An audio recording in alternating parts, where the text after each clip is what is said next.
नमस्कार, मैं अभिषेक कुमार आप सभी का स्वागत करता हूं फोकस स्टडी विद अभी में। तो आपने थंबनेल देख रखा है स्टैटिक जीके।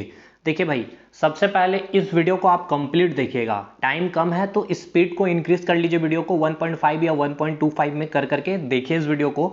जो नए स्टूडेंट हैं जिनको जीके का कुछ और ना तो छोर पता है या फिर इनको बहुत ही ज़्यादा नॉलेज है, फिर भी आप देखिए, आपको इस वीडियो से मैं 110% की गारंटी देता हूं।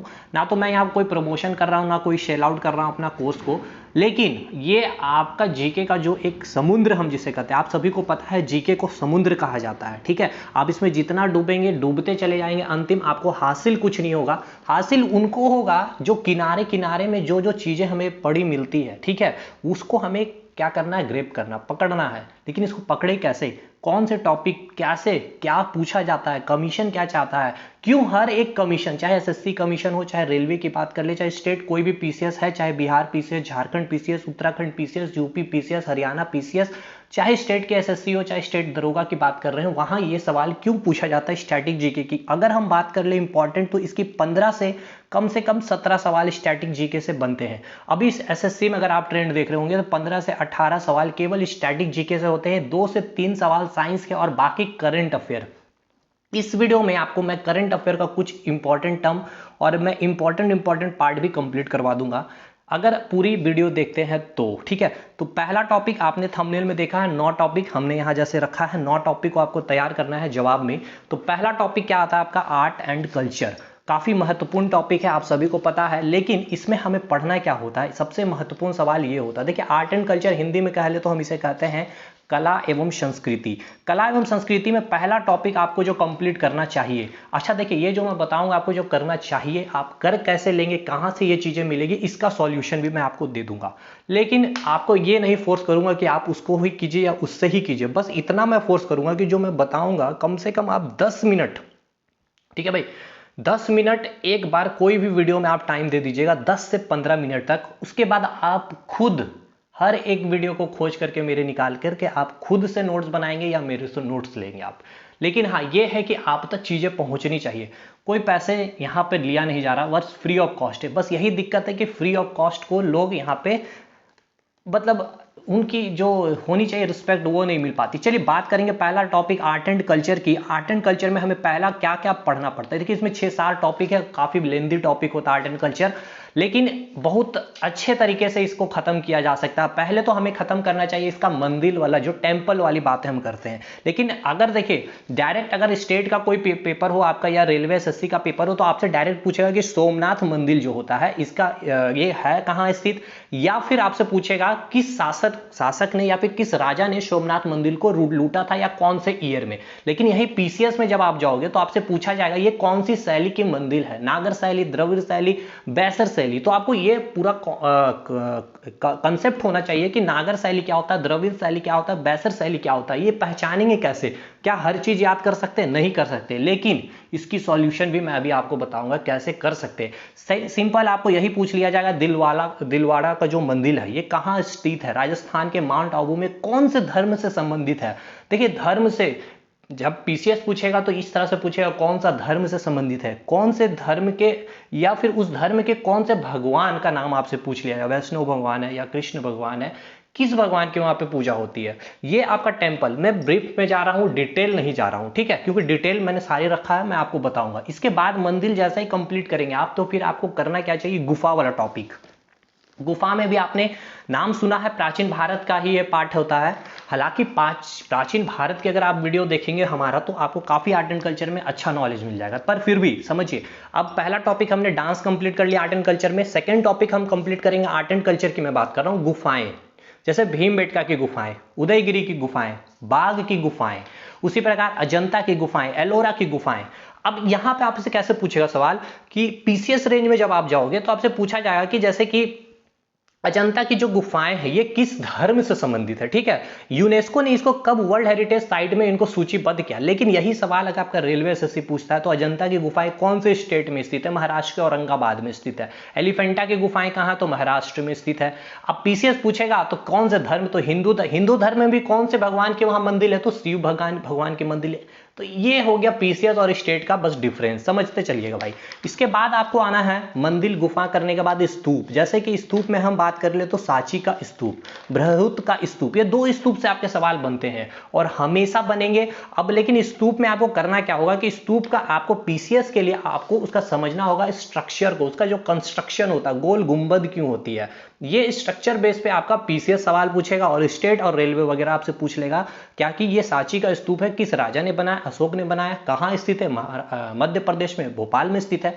अब ये 3 टॉपिक जैसे करेंगे, मंदिर, गुफाएं, स्तूप, उसके बाद कुछ स्थापत्य एवं चित्रकला है, महत्वपूर्ण आर्ट एंड आर्किटेक्चर। मैंने बोला महत्वपूर्ण, अब ऐसे दुनिया भर के आर्ट एंड आर्किटेक्चर है, लेकिन आप उसको तो नहीं करने वाले क्योंकि आपसे वो कमीशन कभी पूछा नहीं है। जैसे पूछता है कुतुब मीनार के बारे, मोती मस्जिद के बारे, 2.5 दिन का झोपड़ा के बारे में, ताजमहल के बारे में, हवा महल के बारे में, फतेहपुर सीकरी के बारे में, गोल गुंबद के बारे में, पिंजौर गार्डन के बारे, चश्मशाही के बारे में, फतेहपुर सीकरी के बारे आपसे पूछता, हुमायूं का मकबरा पूछता है, का मस्जिद पूछता है, चार मीनार पूछता है, बीबी का मकबरा पूछता है, कहां स्थित है, किसने बनाया था। तो ये आपको कंप्लीट करना पड़ेगा, मंदिर, गुफाएं, स्तूप और ये इंपॉर्टेंट आर्ट एंड आर्किटेक्चर को। जैसे ये पार्ट कंप्लीट करेंगे आप, फिर हम चौथे पार्ट में आएंगे डांस। डांस को भी 2 पार्ट में हम डिवाइड करेंगे, एक तो होगा क्लासिकल डांस और एक होगा लोकल डांस, यानी कि कह ले तो लोक नृत्य और एक शास्त्रीय नृत्य। शास्त्रीय नृत्य में हम 8 के 8 शास्त्रीय नृत्य को पढ़ेंगे, चाहे वो आपका भारतनाट्यम हो, कथकली हो, मोहिनी अट्टम हो, कथक हो, हर 8 को आप कंप्लीट करेंगे और डिटेल में कंप्लीट करेंगे कौन सा राज्य की है ये, ठीक है। इसके कुछ नृत्य की कुछ परंपरा है तो स्टेट वाला आपसे पूछ लेगा, जैसे कि इसके महत्वपूर्ण कलाकार का नाम आपको दे देगा कि रुक्मणी देवी का संबंध है किस नृत्य से, ठीक है। क्लासिकल डांस के किस नृत्य से, तो भरतनाट्यम से है। तो ये सब देखिए मैं ओवर व्यू में आपको दे रहा हूँ, डिटेल में तो नहीं जा रहा हूँ। फिर आप लोकल नृत्य करेंगे कवर, लोकल नृत्य आप पूरे स्टेट के लोकल नृत्य को आप कवर करेंगे, चाहे वो झारखंड का हो, चाहे आप बिहार का नृत्य पूछ ले आपसे, यूपी का नृत्य पूछ ले, ये आपको कवर करेंगे। फिर आपको कवर करना होगा वाद्य यंत्र, जैसे कि बांसुरी, सितार, शहनाई, तबला, संतूर, सरोद। इससे जितने महत्वपूर्ण पर्सनैलिटी है, जैसे आपसे पूछ लेगा जाकिर हुसैन का संबंध किस वाद्य यंत्र से है, तबला से है, शहनाई से, संतूर से है या बांसुरी से, तो आपको बोलना होगा तबला, ठीक है भाई। इसके बाद आता है आपका मेले और त्यौहार, ठीक है। मेले और त्यौहार तो बहुत है, लेकिन आपको पढ़ना क्या है, जैसे सोनपुर का मेला, पुष्कर का मेला, पोष मेला, पूछेगा आपसे कहाँ कि ये मेला कहाँ लगता है, कितने दिनों तक लगता है, कौन से माह में लगता है, कौन से राज्य में लगता है, वो माह तिथि कौन सा है, कार्तिक पूर्णिमा को ये शुरू होती है, ठीक है भाई। या कोई राजा का संबंध, जैसे चंद्रगुप्त मौर्य, अकबर का कोई संबंध है तो वहां पे कोई जानवर का संबंध है उस मेले से, कुछ महत्वपूर्ण जानवर को वहां पे खरीदारी होती है उस मेले में, तो वो आपका जानवर का नाम पूछता है, ठीक। फिर त्यौहार भी ऐसे बहुत सारे हैं, जैसे रण उत्सव है, हॉर्नबिल महोत्सव कहाँ पर मनाया जाता है, इस तरह के सवाल आपको पूछे जाएंगे। तो भाई अब आपका बात कंप्लीट होता है आर्ट एंड कल्चर का, लेकिन ये आर्ट एंड कल्चर का जितना मैंने 6-7 टॉपिक बताया, कंप्लीट कैसे करेंगे। देखिए कुछ नहीं करना आपको, आप इस थंबनेल को देख लीजिए, इसका लिंक मैं लिख करके दूंगा, art and culture video link, और यही वीडियो मैं दे दूंगा, 2 घंटे की वीडियो है ये, जितना मैंने बताया है पूरा का पूरा सार। और इस वीडियो को देखने के बाद आपके अंदर क्या होगा सुनिएगा, मैं ये नहीं कर रहा हूं कि इसके बाद आपके एक सवाल गलत नहीं होंगे, इसके बाद आपके अंदर कॉन्फिडेंस आएगा क्वेश्चन को सॉल्व करने के। अगर 20 सवाल आर्ट एंड कल्चर के आपने सेट में सॉल्व किया है तो 15 से 16 सवाल, मिनिमम 15 सवाल आप सही कर जाएंगे इस वीडियो को देखने के बाद। अगर कोई कहता है कि हमारे इस नोट्स को पढ़ने के बाद या वीडियो को या कोर्स को ले लेने के बाद आपके स्टैटिक जीके या फिर जीके में एक सवाल गलत नहीं, तो वो झूठ बोल रहा होगा, क्योंकि ये एक समुद्र है, मैंने कहा। और हम कमीशन हर बार हर एग्जाम में हर साल ऐसा क्वेश्चन डालता है जो आपसे कभी नहीं बनने वाला, ना कभी कोई वो टीचर आपको सॉल्व आउट करवा सकेगा। लेकिन मैंने यहाँ ले रहा हूँ कि 85% कम से कम आप क्वेश्चन सॉल्व आउट कर लेंगे आर्ट एंड कल्चर को। तो लिंक डिस्क्रिप्शन बॉक्स में। आते हैं भाई सेकंड टॉपिक जो होगा हमारा अवार्ड सेक्शन, बहुत महत्वपूर्ण। अच्छा, ये आर्ट एंड कल्चर से कम आपके जो सवाल बनेंगे 3 से मिनिमम तो 3 सवाल आपका पूछेगा ही, 4 मैक्सिमम टू मैक्सिमम। अवार्ड से यहां से 2 से 3 सवाल। अब देखिए अवार्ड को पढ़ने का तरीका, देखिए 2 तो कम से कम पूछेगा ही। इसमें 2 अवार्ड्स होते हैं, एक होता है इंटरनेशनल, एक नेशनल, यानी कि अंतर्राष्ट्रीय, और एक होगा राष्ट्रीय, यानी कि नेशनल और इंटरनेशनल। लेकिन ये इंटरनेशनल और नेशनल को भी 2 पार्ट में डिवाइड करते हैं हम। एक तो होता है स्टैटिक पार्ट और एक होता है करंट अफेयर का पार्ट। स्टैटिक पार्ट और एक करंट अफेयर का पार्ट, ठीक है।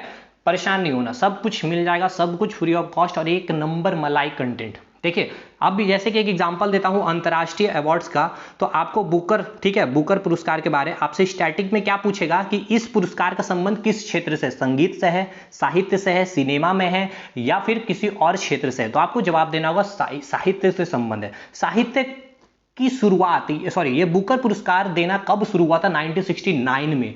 ये बुकर पुरस्कार जो दिया गया था वो पहले भारतीय कौन थे या फिर वो पहले भारत की महिला कौन थी जिनको बुकर पुरस्कार मिला? ये स्टैटिक पार्ट हो गया। अब इसी को क्या करेंगे, करंट अफेयर से फिर जोड़ करके आप पढ़ें कि मैन बुकर अंतर्राष्ट्रीय पुरस्कार 2021 में किनको मिला? तो मैंने बताया है डेविड डियोप को मिला था, ठीक है, क्लियर। तो ये देखिए इस तरह से पढ़ना है। फिर इसी प्रकार इंटरनेशनल में आप सारे पुरस्कार कवर करेंगे। बुकर पुरस्कार है आपका, ऑस्कर पुरस्कार है, फिर ऑस्कर को भी आप उसी प्रकार स्टैटिक के बाद करंट कवर करेंगे, फिर रमन मैग्सेसे पुरस्कार को स्टैटिक और फिर करंट से रिलेट करेंगे। तो इंटरनेशनल के जितने महत्वपूर्ण पुरस्कार जो आपके एग्जाम में बनते हैं वो करने के बाद फिर आप राष्ट्रीय पुरस्कार यानी कि नेशनल पुरस्कार को कवर करेंगे, ठीक है। नेशनल पुरस्कार को कवर कर देंगे कैसे? देखिए उसमें भी फिर आपको वही तरीका आपको अपनाना होगा, स्टैटिक करंट, ठीक है, स्टैटिक करंट। जैसे कि भारत रत्न मैं एक अवार्ड का लेता हूं, तो भारत रत्न में कौन कितने प्राइम मिनिस्टर को मिला है, पहले मरणोपरांत किनको मिला है, ठीक है, उनका संबंध किस क्षेत्र से है, और करंट अफेयर में पूछ लेगा 2021 में भारत रत्न किनको किनको मिला। ये चीज क्लियर हो गया आपका। एक और पुरस्कार आपका आएगा इसमें ही, सौंदर्य से रिलेटेड पुरस्कार, जैसे कि miss world, miss universe, miss earth और मिस इंडिया। ये तीन मैंने स्टार्टिंग का बता दिया अंतर्राष्ट्रीय स्तर पर, और एक मिस इंडिया जो बताया वो भारत के स्तर पर मिलता। तो इसके भी स्टैटिक पार्ट कि मिस वर्ल्ड कब देना शुरू हुआ था, कहां दिया जाता है, सबसे पहले किनको किनको कौन कौन से भारतीय को दिया गया है, ठीक है मेरे भाई, कौन कौन से भारतीय को दिया गया, जैसे कि रीता फारिया को दिया गया, ऐश्वर्या राय को दिया गया, तो कौन से ईयर में? 1994 में। डायना हैडन को दिया गया तो 1997 में। जैसे मानुषी छिल्लर को दिया गया था 2017 में, और 2019 अभी जो लेटेस्ट दिया गया जमाइका के तानी अन सिंह को मिला था 2020 में, ठीक, सॉरी 2019 में, 2020 ड्यू टू कोविड अभी तक मिला नहीं, तो मिस वर्ल्ड। तो ये इस तरह से करना। फिर एक और पुरस्कार आपको स्पोर्ट्स, तो स्पोर्ट्स में भी आपको स्पोर्ट्स का स्टैटिक जीके, ठीक है, और स्पोर्ट्स का करंट अफेयर, जैसे कि अर्जुन पुरस्कार 2021 का, ओलंपिक पुरस्कार, वर्ल्ड कप पुरस्कार, करंट। फिर इसका स्टैटिक, सबसे पहला वर्ल्ड कप कौन जीता था, जैसे क्रिकेट का राष्ट्रीय खेल कौन सा देश का पूछ लेगा, जैसे कि आपका अमेरिका का पूछ लेगा। इंडिया का राष्ट्रीय खेल हॉकी है, इंग्लैंड का क्रिकेट है, क्रिकेट में प्लेयर की संख्या, ट्रॉफी की आपका नाम पूछ लेगा, स्टेडियम का नाम पूछ लेगा। ये एक साथ आपको कंप्लीट करना है। तो समझ रहे हैं, स्टैटिक और करंट अफेयर दो पार्ट आपका कंप्लीट है, समझ गए पुरस्कार का। लेकिन करेंगे कैसे? देखिए ये थंबनेल आपको मिल रहा है सेम, इस पे मैंने पूरा का पूरा इंटरनेशनल जितने भी अवार्ड देख सकते हैं, Booker prize, Oscar prize, Grammy award, Pulitzer prize, Magsaysay award और भी जितने पुरस्कार थे, इसके मैंने स्टैटिक देखिए स्टैटिक और मैंने करंट अफेयर एक साथ एक जगह रख दिया। 1 घंटे की वीडियो। जाइए, मैंने कहा ना केवल 10 मिनट आपको टाइम देना, 10 मिनट से ज़्यादा आपको टाइम नहीं देना है। एक बार 10 मिनट आप देंगे, फिर सब वीडियो को आप खुद खोज करके खुद से नोट्स या मेरे से नोट्स लेंगे आप, ठीक है। उसी प्रकार आपको जो नेशनल पुरस्कार है, जितने भी भारत रत्न हैं, पद्म पुरस्कार, परमवीर चक्र, महावीर चक्र, अशोक चक्र, कीर्ति चक्र, अब ये सब मैंने समझाया कंसेप्ट से, क्योंकि रैंकिंग वाइज भी पूछ लिया जाता है कि कभी आपको क्रमबद्ध तरीके से सजाने दे देगा। यूपीएससी में जब सीडीएस एनडीए का पेपर देंगे या बीपीएससी जेपीएससी का पेपर देंगे, अशोक चक्र, परमवीर चक्र या फिर आपको कीर्ति चक्र, शौर्य चक्र, इसको अरेंज करिए। भारत रत्न, पद्म विभूषण, पद्म भूषण, पद्मश्री को अरेंज करिए। लेकिन ये पता हो तब तो। ये आइए इस वीडियो को देखिए, फिर आपको चीजें समझ में आएगी। उसी प्रकार जो सौंदर्य से रिलेटेड पुरस्कार, ये भी मैंने करा रखा है, इसको भी आइए देखिए। थर्ड टॉपिक जो बनता है आपका स्पोर्ट्स। तो देखिए मैंने अवार्ड में ही बता दिया आपको स्पोर्ट्स और स्पोर्ट्स का अवार्ड, तो मैं अवार्ड्स में ही कंप्लीट करवाता हूं, तो वो आपको मिलेगा। अब हमने नेशनल इंटरनेशनल करवा दिया और सौंदर्य से रिलेटेड, तो एक बचा हुआ स्पोर्ट्स, तो इसकी मैं वीडियो बना रहा हूं, मतलब इस पे कंटेंट पे काम चल रहा है और इसको मैं अपलोड करूंगा। तो ये कैसे करना आपको पता चल गया। स्पोर्ट्स का अवार्ड और स्पोर्ट्स का स्टैटिक जीके, कोई भी अवार्ड होगा, जैसे अर्जुन पुरस्कार, तो पहले अर्जुन पुरस्कार कब मिला और अभी लेटेस्ट कैसे मिला, और स्पोर्ट्स जीके जैसे ट्रॉफी हो गया, प्लेयर की संख्या हो गया, राष्ट्रीय खेल कहां पर है, कौन सा स्टेडियम का है, ये तो ये परेशान नहीं होना, आपको समझ में आ गया। तो स्टैटिक जीके का मतलब स्पोर्ट्स में क्या कैसे करेंगे वो तो हम इसका वीडियो डालेंगे, तो इसका भी लिंक डिस्क्रिप्शन बॉक्स में मिलेगा। चौथा टॉपिक पे हम आते हैं इन्वायरमेंट। देखिए बहुत महत्वपूर्ण टॉपिक, ये एक ऐसा बर्निंग टॉपिक है जो अभी के एग्जामिनेशन में के लिए बहुत महत्व, क्योंकि पर्यावरण का आपको पता है कि जैसे कि आपने एक अभी पद्मश्री अवार्ड भी जो मैंने पढ़ाया था, तुलसी गौड़ा जी जो कर्नाटक की एक महिला है, 70 साल की महिला, जो 30,000 से भी ज्यादा वृक्षों को लगा रखा है, क्योंकि अभी जो काफी हाईलाइटेड है पर्यावरण। तो देखिए पर्यावरण में आपको पढ़ना क्या होता है, पहले तो अभी जो लेटेस्ट रिपोर्ट है वन रिपोर्ट, अब देखिए वन रिपोर्ट में आपसे क्या सवाल पूछता है कि कौन सा राज्य में कितने प्रतिशत वन है, सबसे ज्यादा वन है, सबसे कम वन है, ठीक है। रेड डाटा बुक की सूची आपसे पूछी जाएगी। ये हो गया वन रिपोर्ट की बात है। उसके बाद इसमें आपको नेशनल पार्क पढ़ना पड़ेगा स्टेट बाई, जैसे जम्मू कश्मीर में डाचीगम है। अब ये जो डाचीगम नेशनल पार्क जो है किस जीव के लिए, जैसे हंगुल जीव के लिए, हेमिस हाई है। फिर यही हम बात करेंगे, अभी तो ये लद्दाख में हो गया। हिमाचल प्रदेश में कौन कौन से नेशनल पार्क है, महान हिमालय है, इंदर किला है, पिनघारी है, शिकारी देवी है। इस तरह से आपको याद रखना होगा। राजस्थान के जितने नेशनल पार्क है, केवला देव है, साइबेरियन क्रेन के एक प्रयास स्थल है, ये रणथंबोर सरिस्का नेशनल पार्क है, राजस्थान में है, ठीक है भाई। तो देखिए एनटीपीसी वगैरह में कितना यहाँ से सवाल बना हुआ था, ठीक। ये आपका इन्वायरमेंट का एक टॉपिक होता है महत्वपूर्ण। उसके बाद आपको फिर इसमें भी पढ़ना पड़ता है कि जैव घटक से रिलेटेड, मतलब जो प्रोड्यूसर यानी कि कहले उत्पादक, ठीक है, जैसे कि पौधे जो गया उत्पादक, फिर उपभोक्ता कंज्यूमर, कंज्यूमर के भी 3-4 पार्ट हमने पढ़ा है, प्राइमरी, टर्सरी, सेकेंडरी और चतुर्थ उपभोक्ता, ठीक है, जिसमें हम एक क्रमबद्ध तरीके से पढ़ते हैं 4 टाइप के, कंज्यूमर, प्रोड्यूसर के बाद, ठीक है। उसके बाद डिकम्पोजर को पढ़ना होता है आपको। फिर वायु में जो जो गैस है कितने परसेंटेज में, nitrogen, oxygen, argon, carbon dioxide, फिर भूपट्टी में जो भी तत्व है, ऑक्सीजन, सिलिकॉन, कितने परसेंट में, उनको अरेंजमेंट वाइज आपको याद करना होगा। फिर ग्रीन हाउस गैस को पढ़ना पड़ेगा, उसके इफेक्ट को पढ़ना होगा। इसके लिए जिम्मेवार जितने गैस है, CO2, मीथेन, ये सारा कुछ आपको पढ़ना होगा, नाइट्रस, जलवाष्प, क्लोरोफॉर्म, कार्बन। फिर आपको global warming, very very important topic, भूमंडलीय तापन, ओजोन परत, ओजोन लेयर, एसिड रेन, अम्लीय वर्षा। उसके बाद लास्ट जो होगा पर्यावरण से संबंधित जितने आंदोलन चलाए गए थे पहले, जैसे कि चिपको आंदोलन है, बिश्नोई आंदोलन है, नर्मदा बचाओ आंदोलन है, ये सारी चीजें आपको पढ़ना होगा। कुछ फेमस पर्सनैलिटी को भी हम उसके उपनाम से जानते हैं, जैसे कि बोला जाता है पर्यावरण का इंजीनियर किनको बोला जाता है, तो GD अग्रवाल, ये सब पूछा गया सवाल है। तो देखिए ये चीज पता होना चाहिए। वही तो कहा कि समुद्र में डूबना है तो अब डूबते चले जाएंगे, लेकिन समुद्र किनारों से हमें जो चीज हासिल करनी वो कैसे करेंगे, इसका मैं उपाय बता रहा हूं। तो इसकी वीडियो अब जैसे स्पोर्ट्स GK कंप्लीट होगी, वो आपको इसकी वीडियो भी मिल जाएगी। इसकी भी लिंक इसी वीडियो के डिस्क्रिप्शन में मिलेगी, या फिर हमारे चैनल के स्टैटिक GK एक नाम से प्लेलिस्ट बना होगा, वहां पर सारा वीडियो मिल जाएगा, ठीक है भाई। आगे चौथा के बाद हम आएंगे पांचवा टॉपिक, कंप्यूटर। बहुत बहुत बहुत इंपॉर्टेंट। अभी के टाइम पे आपको पता है कि IT सेक्टर कितना आगे, और अभी जो भविष्य है भारत का IT सेक्टर का, और हर एग्जाम में कंप्यूटर की काफी महत्वपूर्ण है। देखिए लाइफ में अगर आपके पास 1 से 1.5 घंटे का टाइम है, निकाल करके मेरे वीडियो को देख लीजिए कंप्यूटर की। मास्टर वीडियो होगा ये आपका कंप्यूटर का, ठीक है। हार्डली 1 घंटे या 2 घंटे का ये कंप्लीट वीडियो है, जिसमें मैंने पूरा कंप्यूटर का हर एक टॉपिक डिस्कशन किया, चाहे कंप्यूटर का हिस्ट्री हो, first generation, second generation computer language की बात कर ले, या MS वर्ड हो, चाहे आपका एक्सेल वाला पार्ट हो, हर एक चीज़ को, जितने भी एब्रिएशन हैं आपके कंप्यूटर से रिलेटेड, हर एक चीज़ को यहाँ पर जो सॉफ्टवेयर का जो कंसेप्ट है, ठीक है, वो हर एक चीज़ को यहाँ पे मैंने बखूबी से PNG, JPG जो भी चीज़ें आती है, हर एक चीज़ को यहाँ पे समझा दिया गया, ठीक है। फर्स्ट लैंग्वेज कौन सी थी, ये सब जितने भी सवाल बनते हैं कंप्यूटर का, यहाँ से आपका कंप्लीट हो जाएगा, ठीक। नेक्स्ट छठा जो टॉपिक होगा आपका, इंटरनेशनल इंस्टीट्यूशन, ठीक है, अंतर्राष्ट्रीय संगठन। काफ़ी महत्वपूर्ण टॉपिक है, जिसे हम इकोनॉमिक्स में भी कवर करते हैं, बट हम स्टैटिक GK में इसे कवर कर रहे हैं।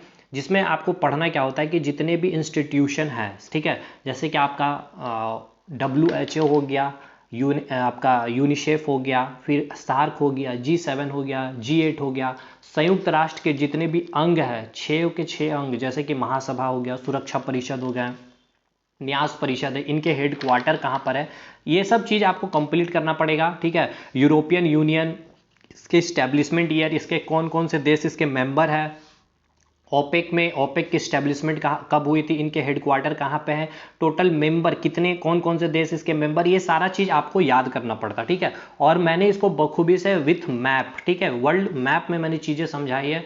एक चीज़ को को रिलेट किया था, first world war, second world war से मैंने को रिलेट करके चीज़ें इसमें पूरी अच्छे तरीके से समझाई है। तो इसका भी मैं आपको वीडियो का लिंक मिलेगा आपको, ठीक है, डिस्क्रिप्शन में। इसकी मैं थंबनेल दिखा दूँ, ये रहा आपका थंबनेल, अंतर्राष्ट्रीय संस्था, इंटरनेशनल ऑर्गेनाइजेशन। बस एक वीडियो काफ़ी है, बस ये एक वीडियो काफ़ी है वाकई अंतर्राष्ट्रीय संस्था के लिए, और कोई भी पेपर है आपका यहाँ से सवाल निकल जाएगा, ठीक है। सातवां टॉपिक जो होगा हमारा डिफेंस, सुरक्षा से आपका सवाल बनता है, जैसे कि आपका डीआरडीओ को, ठीक है, डीआरडीओ का पूरा हिस्ट्री, स्थापना कब हुआ था, इसकी हेडक्वार्टर कहाँ है, इनके प्रेजेंट में अध्यक्ष कौन है, इनके मूल वाक्य क्या है, ठीक है, बल से मूल्यम विज्ञानम, ठीक है, ये डीआरडीओ का आदर्श वाक्य है। फिर इसके अंतर्गत आपको हाल पढ़ना पड़ता है, हिंदुस्तान एरोनॉटिकल लिमिटेड, इनकी स्टैब्लिशमेंट ईयर का कब हुई थी, हेडक्वार्टर कहाँ पर है, ठीक है, हाल ने क्या क्या बनाया था, जैसे तेजस्व को बनाया है, सुखोई को विमान को निर्माण करता है, यही है। जितने भी परमाणु रिएक्टर है, न्यूक्लियर रिएक्टर है, ठीक है, कागरापाड़ा, जितने भी रिएक्टर है उनके हेडक्वार्टर, उनके जो क्षमता है, ठीक है, ये कैपेसिटी के अकॉर्डिंग सारी चीज़ आपको अरेंजमेंट वाइज आपको पढ़ना पड़ता है, ठीक। फिर जितने कार्यक्रम परमाणु से ऊर्जा रिलेटेड जितने कार्यक्रम हुए थे, जैसे कि 6 अगस्त 19 अगर हम बात कर ले जो दो घटना, 6 अगस्त 1945 हिरोशिमा में, ठीक है, फिर 9 अगस्त 1945 में नागासाकी का जो परमाणु बम, जापान में ये 2 परमाणु बम को गिराया गया था, ठीक है, सेकेंड वर्ल्ड वार जब खत्म हुआ था तब। तो ये सब ईयर आपको याद होना चाहिए। फिर होमो जहांगीर बाबा का क्या योगदान है डिफेंस में रिलेटेड, ये सारा चीज़ आपको पता होना चाहिए। फिर इंदिरा गांधी से रिलेटेड अटल बिहारी वाजपेयी ने जो दूसरा परमाणु परीक्षण किया था राजस्थान के पोखरण में, ये सब डिटेल आपको जानकारी होनी चाहिए। फिर जितने मिसाइल हैं, ठीक है, मिसाइल मैन से मैं बात कर ले तो अब्दुल कलाम आज़ाद, ठीक है, अग्नि के निर्माण में विशेष योगदान इन्होंने दिया था। फिर मिसाइल वुमेन हम किसे कहते हैं, टेसी थॉमस को कहते हैं। फिर जितने भी मिसाइल है, टैक्टिकल मिसाइल, सामरिक मिसाइल, मारक क्षमता के अनुसार जो है, जैसे कि 1000 किलोमीटर से कम की मारक क्षमता को हम क्या कहेंगे, शॉर्ट रेंज ब्लास्टिंग मिसाइल, 1000 से लेकर 3000। तो ये काफ़ी महत्वपूर्ण हो जाता है। जैसे कि आप सेना का कोई पेपर दे रहे हो, यूपीएससी का, आप सीडीएस एनडीए का पेपर दे रहे हो, दरोगा सेना, बिहार पुलिस, झारखंड दरोगा, ये सब पेपर दे रहे हो, तो फिर स्पीड के आधार पर उनका वर्गीकरण होता है, मैक संख्या के अकॉर्डिंग ये सारी चीज़ें। फिर सतह से सतह फाइट करने वाला कौन सा, जैसे एग्जाम्पल दे देगा पृथ्वी, कौन से मिसाइल है, सतह से सतह, सतह से हवा, हवा से सतह, हेलिना, ये सब चीज़ें जो आपसे पूछता है। और महत्वपूर्ण जैसे कि हेलिना हो गया, ब्रह्मोस हो गया, नाग हो गया, धनुष हो गया, पृथ्वी मिसाइल, ये सब पूछेगा। उसके बाद जितने हेलीकॉप्टर है, हवाई जहाज है, एक तो हल्के विमान, एक भारी विमान हो गया, एक मालवाहक हो गया, एक यात्री को ले जाने वाला है। फिर आपके हेलीकॉप्टर से रिलेटेड सवाल पूछेगा, भारी विमान में आपका मिराज हो गया, सुखोई 30 हो गया, मिग हो गया, राफेल हो गया, ये कौन से कंट्री से खरीदे हैं, ठीक है, उसके कुछ स्पेशल टेक्नोलॉजी है तो वो पूछेगा। फिर करंट में भारत ने क्या क्या डिफेंस से कोई हेलीकॉप्टर लिया है, कोई विमान लिया, कोई टैंक लिया है, भीष्म टैंक, सारथ टैंक, ये सब जो है काफ़ी महत्वपूर्ण करंट है, धनुष टैंक, अर्जुन टैंक, कर्ण टैंक। फिर रडार से आपका क्वेश्चन बनेगा, रडार में रोहिणी हो गया, रेवती रडार हो गया, इंदिरा हो गया, संजीवनी रडार हो गया, ठीक है, ये इसकी यूज़ क्या है, जैसे रोहिणी का अगर पूछ लिया जाए तो ये भारत निर्मित डीआरडीओ के द्वारा सबसे अधिक थल सेना में इस रडार का यूज़ करते हैं, ठीक है। फिर आपसे पूछा जाएगा संजीवनी रडार, किसी भी मलबे में दबे इंसान का पता लगाने में हम इसका उपयोग करते हैं। तो डिटेल एग्जाम। फिर आपको जितने सैन्य अभ्यास है, जैसे पिच ब्लैक हो गया या पैसेज अभ्यास हो गया, इंद्र अभ्यास, कौन से 2 देशों के बीच में होती है, अभी करंट में इसको जोड़ करके इसको पढ़ना पड़ता है, ठीक। तो ये डिफेंस, इसकी वीडियो मैं अपलोड करूंगा, डिफेंस को पूरा एक अच्छे से पूरा कंप्लीट कोर्स इसका अरेंज करके मैं। फिर 8वां टॉपिक स्पेस, स्पेस में टोटल आपको पढ़ना होता है इसरो के बारे में। इसरो के अलावा आपको पढ़ना होता है, इसरो से पहले जो आपका रसिया में आपका रफ्सा है, ठीक है, रसिया फेडरल स्पेस एजेंसी, और यूएसए का नासा, ठीक है, national aeronautic and space administration के बारे में। अब इसके इतिहास को पढ़ना पड़ेगा। 1957 में सोवियत संघ ने स्पुतनिक 1 को भेजा, फिर स्पुतनिक 2 को भेजा था, जिसमें जीव को भेजा था, जिसका नाम क्या था, लाइका नामक कुतिया को भेजा था। फिर 1961 में मानव का पहला कदम पड़ गया था, उसको भी सोवियत संघ ने भेजा था, वोस्टक यान से भेजा था, यूरी गागरिन थे। फिर महिला को भेजा गया था, वेलेंटीना तेरेस्कोवा को, रशिया ने ही भेजा था, वोस्टक 4 से भेजा था। फिर भारत को फिर जोड़ेंगे इसरो से, और फिर कृत्रिम उपग्रह हो गया, फिर चंद्रमा हो गया, मार्स हो गया, ये पूरा स्पेस वाला पार्ट होता है, तो इसकी वीडियो भी अपलोड की जाएगी। और अंतिम capital currency and full form, ठीक है, तो कैपिटल करेंसी ये सब कैसे करेंगे आप देखिए। और फिर आप में से लोग को बहुत बताया जाता है कि सबसे प्रथम कौन थे, सबसे ऊंचे, सबसे छोटे, सबसे बड़े, तो ये सब स्टैटिक पार्ट नहीं होता। देखिए स्टैटिक बोल देते हैं, लेकिन ये सब आप स्टैटिक में कितने फिर चीज़, ये आप 9 टॉपिक कंप्लीट करिए। बाकी जो मैंने अभी बताया ऊंचा बड़ा छोटा कैसे होगा उसकी बातें करते हैं। देखिए इसके लिए आपको ये वाला वीडियो देखना है, विश्व का भूगोल। आप सोच रहे होंगे ये भूगोल का पार्ट है, नहीं, विश्व का भूगोल है इसमें। एक तो विश्व का भूगोल तो कंप्लीट होगा, साथ के साथ सबसे ऊंची चोटी, ऊंची पहाड़, ऊंची नदी, सबसे बड़ी नदी कौन सी है, कौन सी नदी कहाँ पे है, कौन सा मरुस्थल कहाँ है, घास का मैदान कहाँ है, ये सब पूरा 4 घंटे में मैंने कंप्लीट कराया। विश्व भूगोल के सारे फैक्ट, स्टैटिक जी के सब कुछ एक साथ एक जगह, ठीक है। इसके अलावा आपको मतलब फिर कभी कोई दिक्कत नहीं होगी स्टैटिक पार्ट जीके सेक्शन में। देखिए फिर इतिहास में आते हैं। देखिए इतिहास में आपका ये मास्टर वीडियो एंशिएंट हिस्ट्री का 2 वीडियो है 8 घंटे का, 4 घंटे का ये और एक 4 घंटे का एक है, उसको देखिए, लिंक डिस्क्रिप्शन बॉक्स में। इतिहास भी आपका इसी प्रकार से कंप्लीट हो जाएगा। भूगोल भी 4 पार्ट में मैंने कंप्लीट कराया, 3 से 3.5 घंटे का वीडियो भूगोल भी आपका इधर कंप्लीट हो जाएगा। तो इधर आपका फिर साइंस में अगर जाना है तो बायोलॉजी का करिए, एक बार मास्टर वीडियो देखिए। पूरा बॉटनी मैंने एक वीडियो में करा दिया। फिर जितना भी आपका रेस्ट पार्ट बचा है फिजिकल आपका, जैसे कि डाइजेस्टिव सिस्टम और रेस्पिरेटरी सिस्टम, वो सब भी मैंने कराया था। एक बार देखिए वीडियो, फिर तो आप खुद देखेंगे। उसके बाद फिर आप अगर बात कर लें तो मध्यकालीन भारत कैसे करेंगे, तो मेडिवल इंडिया के भी 3 घंटे का ये वीडियो कर लीजिए और मॉडर्न का ये वीडियो कर लीजिए। तो देखिए इससे अब आपका क्या हो गया, आपका पूरा का पूरा कोर्स कंप्लीट हो गया। कैसे, इसको हम दिखाते हैं। अब देखिए कुछ बचता नहीं है आपका। स्टैटिक का पार्ट हो ही गया, हिस्ट्री का भी पार्ट हो गया, ज्योग्राफी पार्ट हो गया, विश्व भूगोल हो गया। विश्व भूगोल में सबसे ऊंचे छोटे बड़े सब कुछ कंप्लीट हो गया। फिर आपका बचता है केवल इकोनॉमिक्स। इकोनॉमिक्स में भी पंचवर्षीय योजना की मैंने वीडियो डाला, उसको देख लीजिए। बाकी इकोनॉमिक्स का वीडियो और केवल पॉलिटी ये बचा हुआ मेरे पास करवाना है मेरे को, ठीक है। करिए एक बार, बहुत अच्छा आपको जीके सेक्शन में और स्टैटिक जीके सेक्शन में और साइंस का भी मैंने चीज़ें करवा रखा। बायोलॉजी कंप्लीट करा रखी है, फिजिक्स कंप्लीट करा रही है, और मैंने कंसेप्ट क्लियर करवाया। तो करिए एक बार जीके जीएस में एक अच्छा अनुभव, एक अच्छा मोटिवेशन और एक सवाल आपके सॉल्व आउट होते मिलेंगे, ठीक है। तो इसको करिए, कंटिन्यू करिए। अगर कोई भी डाउट होता है तो कमेंट सेक्शन में हमें कमेंट करिए, बताइए। उस डाउट को मैं क्लियर करने की कोशिश करूंगा अपने अगले वीडियो में। और हो सकता है तो वीडियो को शेयर करिए दोस्तों को, ताकि और नए छात्र इस चैनल से जुड़ सके और मुझे भी एज ए मोटिवेशन फील हो, तो और भी मैं अच्छे कंटेंट आप लोगों के लिए ला सके। ताकि आप सपोर्ट करेंगे तभी हम आगे बढ़ सकेंगे, और हमारे आगे बढ़ने से आप भी आगे बढ़ेंगे। चलिए, ना तो कोई पैसे यहाँ लिए जा रहे हैं, ना कोई चीज़ लिए जा रहे हैं। तो इसलिए भाई फ्री ऑफ कॉस्ट एक बार आइए, 10 से 15 मिनट का टाइम दीजिए वीडियो में। बाकी आप फिर खुद समझदार हैं, जो समझदार होंगे वो रुकेंगे ही, ठीक है। तो चलिए अगले वीडियो में हम लोग स्पोर्ट्स जीके को स्टार्ट करेंगे, स्पोर्ट्स अवार्ड को स्टार्ट करेंगे, डिफेंस को स्टार्ट करेंगे, स्पेस को स्टार्ट करेंगे। तो मिलते हैं अगले वीडियो में, तब तक के लिए धन्यवाद।